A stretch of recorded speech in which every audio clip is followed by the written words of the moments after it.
Good morning, students. This is your science class 7, subject science, lesson first, and the topic is other mode of nutrition in plants. Last की class में हमने पढ़ा था autotrophous and heterotrophous.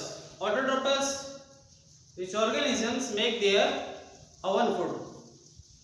और मैंने बताया था the plant make their own food with the help of a photosynthesis, means plant producer. Heterotrophous clear किया था मैंने लास्ट क्लास में कि which animals depends others, that's called heterotrophous. आज हम यहाँ पे पढ़ेंगे other mode of nutrition in plants. ये जो यहाँ पे मैंने आपके सामने जो भी लिखा है, फर्स्ट ऑटोट्रोपस, हेटेरोट्रोपस, पैरासाइट, इंसेक्टिवोर्स एंड स्पेरोट्रॉप्स, ये सारे के सारे जो नेम मैंने मेंशन किए हैं, ये सारे हम पढ़ेंगे रिलेटेड बाय प्लांट के बारे में. ये सारे के सारे सबसे पहले मैं आपको थोड़ा सा क्लियर कर देता हूँ. Autotrophs, all green plant contain chlorophyll. ये मैंने लास्ट की क्लास में आपको क्लियर किया था कि जो भी प्लांट है क्लोरोफिल को कंटेन करते हैं, तो परफॉर्म किसको करेंगे? फोटोसिंथेसिस को. इट मींस ऑटोट्रोपस, वो मेक देयर और अपना भोजन खुद बनाएंगे. तो all green plants contain chlorophyll. Example है all green plants. All green plants contain chlorophyll and make their food with help of the process photosynthesis. That's clear. Next, heterotrophous.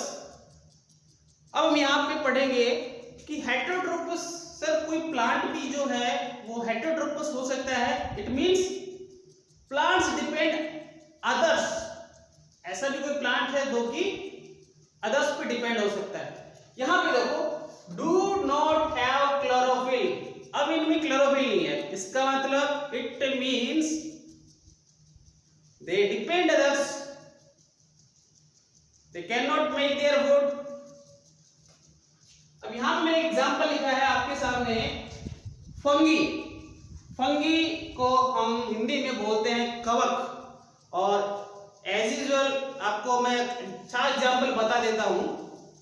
Fungi को अपने local common जो language में हम फफूंद भी बोल देते हैं. जैसे आपने देखा होगा कि काफी दिनों से जो रोटी है वो पड़ी है, थोड़ी नमी है, मॉइस्चर है, तो उस पे व्हाइट कॉटन जैसा कुछ लग जाता है, स्पंजी टाइप का, या उसको हम बोलते हैं फफूंद. जैसे अचार है, अगर वो पूरी से डिप नहीं है किसमें, ऑयल में, तो उसके ऊपर व्हाइटिश कॉटन जैसा कुछ हो जाता है, उसको बोलते हैं हम फंगी. और हिंदी में जो है उसको हम बोलते हैं कवक, फफूंद. अब देखिए बारिश, रेनी सीजन जो है अभी आ रहा है, तो रेनी सीजन में आपने जहां पे एनिमल डंग्स जैसे बैफलो की वहां पे ने स्टोर कर रखा है, तो कुछ हल्की 1 या 2 दिन बारिश हो जाती है, उसके बाद उस पे एक umbrella like structure in white colour देखा होगा, जिसको आप अपने लोकल जो लैंग्वेज उसमें बोलते हैं सांप की छतरी. उसी को हम फंगी बोलते हैं. और आपने देखा होगा कि वो कलर में कैसा होता है, व्हाइट. व्हाइट क्यों है? Because do not have chlorophyll. उनमें क्या नहीं होता? क्लोरोफिल नहीं होता. इट मींस ये अपने न्यूट्रिशन के लिए डिपेंड होते हैं अदर्स पे. Clear. Next, parasite. Parasite, parasite means fully depend on others for their nutrition. Plants depend on other plants. अब यहां पे आ गया plants depend on other plants. Plants भी है और other plants पे भी डिपेंड है. इसका मतलब क्या है? For their food. यहां पे एग्जांपल दिया है टोटल. इसको हम बोलते हैं हमारी लोकल लैंग्वेज में अमर बेल. जो फार्मर हैं, जिनके फील्ड है, फील्ड में जिन्होंने अपने घर बना रखे हैं, उनमें आपने देखा होगा कि जो प्लांट्स होते हैं उन पे बिल्कुल 3D लाइक स्ट्रक्चर येलो बिल्कुल धागे जैसी संरचना जो ट्री होता है उसके ऊपर रहती है, बिल्कुल thread like structure. This is parasite plant. और इसका बॉटनिकल नेम, जिसको हम एक टर्म्स पे लेते हैं, बॉटनिकल नेम उसको बोलते हैं कुस्कुटा। अमर बेल का बॉटनिकल नेम होता है कुस्कुटा।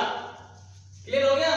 Parasite, parasite totally depend on others और उससे न्यूट्रिशन एब्जॉर्ब करता है, वो उससे न्यूट्रिशन एब्जॉर्ब करता है। और जिससे एब्जॉर्ब करेगा, जैसे कि अमर बेल डोडर जो है किसी भी प्लांट के ऊपर है, तो डोडर तो हो गया पैरासाइट, और वो किससे न्यूट्रिशन एब्जॉर्ब कर रहा है? प्लांट से। तो प्लांट जो है वो हो गया उसका होस्ट। क्लियर? नेक्स्ट है इंसेक्टिवोरस प्लांट। इंसेक्टिवोरस, यहां पे देखो इंसेक्टिवोरस, इंसेक्टा, इंसेक्ट्स क्या होते हैं? इंसेक्ट होते हैं कीड़े मकोड़े, मच्छर, मक्खी।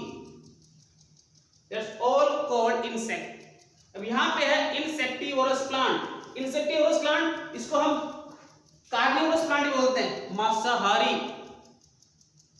सर इसका मतलब मांस खाते हैं? मांस नहीं खाते। ये प्लांट जो हैं ऐसी सॉइल में ग्रो होते हैं जहां पर न्यूट्रिएंट्स रिच नहीं होती है, तो उसकी कमी को ये फुलफिल करने के लिए क्या करते हैं? इंसेक्ट्स को कैच करते हैं।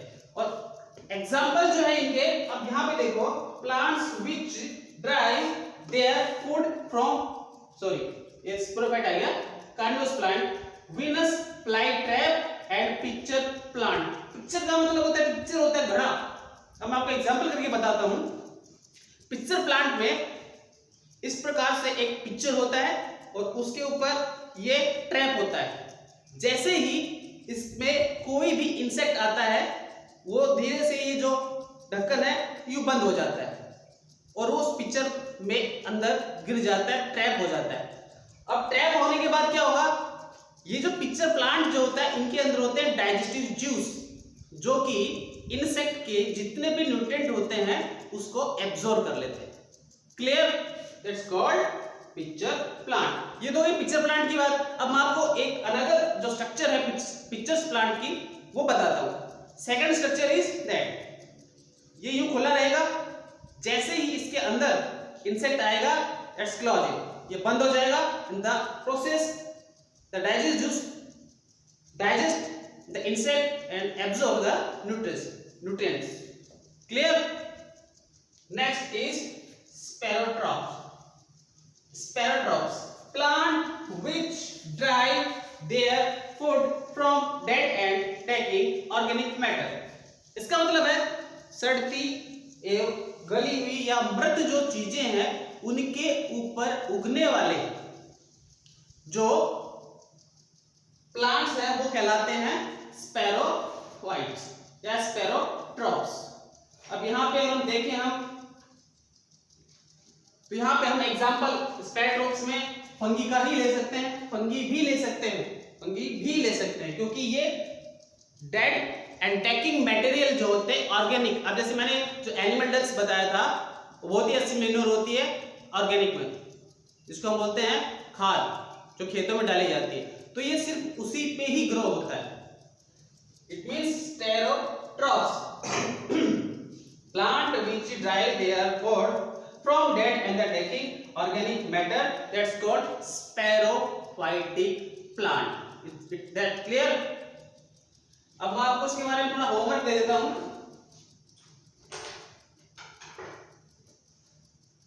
आपकी बुक में जो पेज नंबर 10 है उसमें आपको टेबल बनानी है। Autotrophs plant, heterotrophs plant, parasitic plant, insectivorous plant और स्पेरोट्रॉप्स प्लांट, और उनको इजीली डिफाइन करना है इन सबको। Is that clear? Thank you students.